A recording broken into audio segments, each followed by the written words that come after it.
మాతృదేవోభవ, పితృదేవోభవ, ఆచార్య దేవోభవ. ఓం నమో మాందేశ్వరాయ నమః. అందరూ బాగుండాలి, అందరికీ మంచి జరగాలి.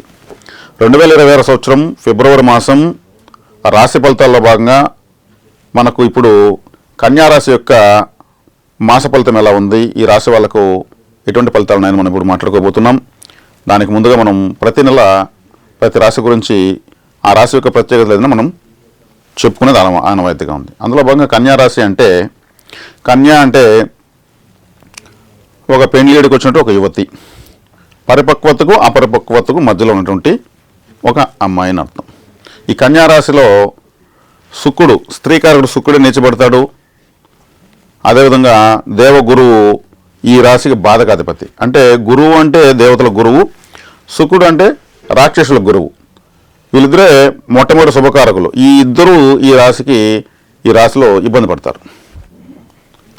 అంటే ఇక్కడ ఈ రాశికి బలం ఎవరు అంటే శనిగ్రహం, బుధగ్రహం, రాహు, ఈ మూడే శుభగ్రహాలు చెప్పచ్చు. శుక్రుడు స్థితిని బట్టి ఫలితాన్ని ఎక్కువ ఇస్తాడు. కాబట్టి ఈ రాశి వాళ్ళకు పౌరుషం ఎక్కువ, ప్రెస్టేజ్ ఎక్కువ, వెంటనే కోపం వస్తుంది, సున్నితంగా ఉంటారు, తాము తప్పు చేస్తే ఒప్పుకుంటారు, ఎదుటి వాళ్ళు తప్పు చేస్తే నిలదీస్తారు. తండ్రి, ఇప్పుడు అమ్మాయి అనుకోండి, అమ్మాయే పుట్టిందంటే తండ్రి నుంచి అంటే తండ్రి కుటుంబం నుంచి ఏదో ఒక సమస్య ఎమ్ముకు వస్తుంది. ఎందుకంటే ఉత్తర నక్షత్రంతో ఈ రాశి ప్రారంభమవుతుంది. ఉత్తర అంటే రవిగ్రహం యొక్క నక్షత్రం. కాబట్టి అమ్మగారి నుంచి ఈమెకు ఏదో ఒక సమస్య ఉంటుంది. సోదర సోదరుల దగ్గర పెద్దగా హెల్పింగ్స్ తీసుకోకూడదు. అది మళ్ళీ వన్ ఫైన్ డే వీళ్ళకు ఒక మాట అవుతుంది, మేము అప్పుడు అది చేస్తాము, ఇప్పుడు ఇది చేస్తాము అని ఏదో ఒకటి వస్తుంది. వీళ్ళకి అసలే పౌరుషం ఎక్కువ. ఈ రాశి వాళ్ళు ద్విస్వభావ రాశి, అంటే అన్ని రకాల స్వభావాలు ఉంటాయి. సంబంధం ఉండేవి, సంబంధం లేని సమస్యలు వచ్చేస్తుంటాయి. అంటే స్థిరత్వం తగ్గిపోతుంది. అంటే నిర్ణయాలు మార్చుకోవాల్సి వస్తూ ఉంటుంది. కావాలని మార్చరు, పరిస్థితులు అలా మారుతూ ఉంటాయి. కాబట్టి ఈ కన్యారాశి వాళ్ళకు మ్యాథమెటిక్స్లో బాగుంటుంది, తెలివితేటలు. బుధుడు ఇక్కడ ఉచ్చస్థితి పొందుతాడు. అదేవిధంగా చర్మ సంబంధమైనటువంటి సమస్యలు అంటే ఇచ్చింగ్స్, నవ్వలు ఇవన్నీ వచ్చేదానికి అవకాశం ఉంటుంది. అష్టమ స్థానం మేషం కాబట్టి ఆకస్మికమైన అనారోగ్యాలు వస్తూ ఉంటాయి. అందున శత్రుగ్రహము కాబట్టి వీళ్ళు ఇన్సూరెన్సులు వేయకూడదు, లాటరీస్ పైన ఆధారపడకూడదు. ఆకస్మికంగా వచ్చేటువంటి బెనిఫిట్స్ వీళ్ళకు రావు. ఇది క్లుప్తంగా కన్యారాశి వాళ్ళకు ఈ మాసం నేను తెలియజేసేటువంటి విషయం. ఇక ఈ నెల రాశి ఫలితాలు ఎలా ఉన్నాయి అంటే, వీళ్ళకు ఉన్నటువంటి ఒక అదృష్టం ఏంటంటే 6వ ఇంట్లో రాహువు, 7వ ఇంట్లో శని,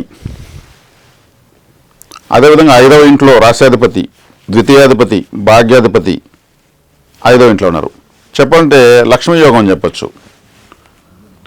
కాబట్టి ఇక్కడ 5వ స్థానం అంటే అదృష్ట స్థానము, పూర్వపుణ్య స్థానము, సంతాన స్థానము. కాబట్టి ఈ రాశిలో ఉన్నటువంటి స్త్రీ పురుషులు, విద్యార్థులు, వ్యవసాయదారులు, వ్యాపారస్తులు అన్ని రకాల వారికి బాగుంది అంతే. గురువు బాధకాధిపతి దశమంలో ఉన్నాడు. గోచారిచే దశమంలో పెద్దగా న్యూట్రల్గా ఉంటాడు. 6వ ఇంట్లో రాహు అద్భుతంగా ఉన్నాడు. 7వ ఇంట్లో శని భగవాన్ వారు బాగున్నారు. శని 7వ ఇంట్లో ఉన్నాడు కదా, మమ్మల్ని శని చూస్తున్నాడు, ఈయన బాగున్నాడు అనుకుంటారు. శనిగ్రహమే ఈ లగ్నానికి పంచమాధిపతి. 7వ ఇంట్లో ఉంటూ రాశిని చూడడం చాలా మంచిది.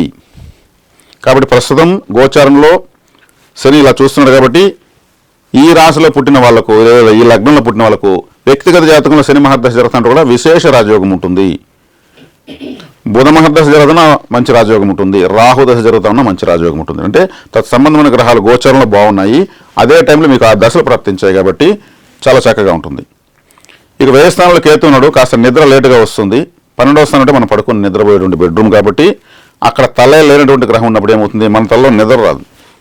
ఇప్పుడు ఈ ఫోన్ల ప్రభావం ఎక్కువైపోయేసి అందరూ కూడా టైం తెలియకుండా ఎప్పుడో ఇంకా తల భారం ఎక్కి తప్పితే పడుకోలేని పరిస్థితికి వెళ్ళిపోతున్నారు. కేతు ఉన్నాడంటే ఇంకా ఎక్కువ అవుతుంది, అది కొంచెం చూసుకోవాల్సి వస్తుంది. 6వ ఇంట్లో రాహు శత్రువులను సంపూర్ణంగా నిర్మూలించేస్తాడు. శత్రువు రుణ స్థానంలో పాపగ్రహం ఉండడం, మరీ ముఖ్యంగా రాహు ఉండడం, మీకు ఎవరైనా చెడ్డ చేస్తే మీరు ఏం చేయాల్సిన అవసరం లేదు. మీరు చేయకపోతేనే వాళ్ళు 100 రెట్లు నష్టపోతారు. ఏదైనా చేస్తే మీరేం చేయగలరు, శత్రుత్వం పెరుగుతుంది. కాబట్టి రాహు అంటే ఎవరినైనా మర్దించేస్తాడు ఆయన. కాబట్టి ఈ మాసము 5వ ఇంట్లో పంచగ్రహ కూటమిగా జరుగుతూ ఉంది. పాంచానన యోగం అంటారు. 5 గ్రహాల ఒక స్థానాన్ని చూడడము చక్కగా బాగుంటుంది. ఇప్పుడు నేను చెప్పాను కదా అనేసి మీరు ఎదుటి చేసేదని కూడా లేదు. ఇది మాస ఫలితం మాత్రమే, గోచారాన్ని మాత్రం ప్రామాణికంగా తీసుకొని చెప్తున్నది. మీ వ్యక్తిగత జాతకంలో కూడా మంచి దశ జరగాలి. ఇప్పుడు కేతు మాస దశ జరుగుతా ఉంటే ఇప్పుడు కన్యా రాశి వాళ్ళకి ఏమవుతుంది? కేతు అంటే తలలేని గ్రహం, ఇప్పుడే చెప్పాను, లేనిపోయిన సమస్యలు. కాబట్టి మాస ఫలితాన్ని పూర్తిగా మీరు ఆధారపడకూడదు. జ్యోతిర్విజ్ఞానాన్ని, మాస ఫలితం అనేటువంటి ఒక శాఖలో జ్యోతిర్విజ్ఞానాన్ని అభివృద్ధి చేయడమే లక్ష్యంగా మేము తంత్రజ్యోతిషం అనేటువంటి ఈ విధానం తీసుకొచ్చాం. కాబట్టి మీకు జరుగుతున్న దశను కూడా మీరు కంపేర్ చేసుకోవాలి. ఇక ముఖ్యంగా కాలభైరవ ఆరాధన చేస్తే ఇంకా బాగుంటుంది. ఎందుకంటే కాలభైరవుడు యొక్క శిష్యుడే శనేశ్వరుడు. కాబట్టి శనేశ్వరుడు మీరు రాశిని చూస్తున్నాడు, మీకు ఇండివిజువల్టీ ఎక్కువ. కాబట్టి ఇప్పుడు ఉన్నటువంటి అద్భుతమైన అవకాశం అన్నీ మీరు బాగా ఉపయోగించుకోవాలి. గ్రహస్థితి బాగుంది కాబట్టి ఇప్పుడు తీసుకున్నటువంటి మీ నిర్ణయాలు, ఇప్పుడు పొందేటువంటి ఫలితాలు లాంగ్ టర్మ్లో కూడా మీకు మంచి శుభ ఫలితాలు వచ్చేట్టుగా మీరు డెసిషన్స్ తీసుకోండి. కాబట్టి ఈ పంచగ్రహ కూటమి చాలా మంచిది. ఈ రాశి వాళ్ళకు 5వ ఇంట్లో కోణస్థానంలో, లక్ష్మీ స్థానంలో, అదేవిధంగా రాశిని శని చూడడం చాలా మంచిది.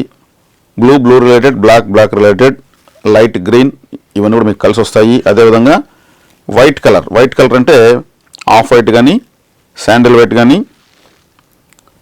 కాస్త మెరుస్తున్న వైట్ కానీ, గ్రే కలర్ కానీ ఇవన్నీ కూడా బాగా కలిసి వస్తాయి.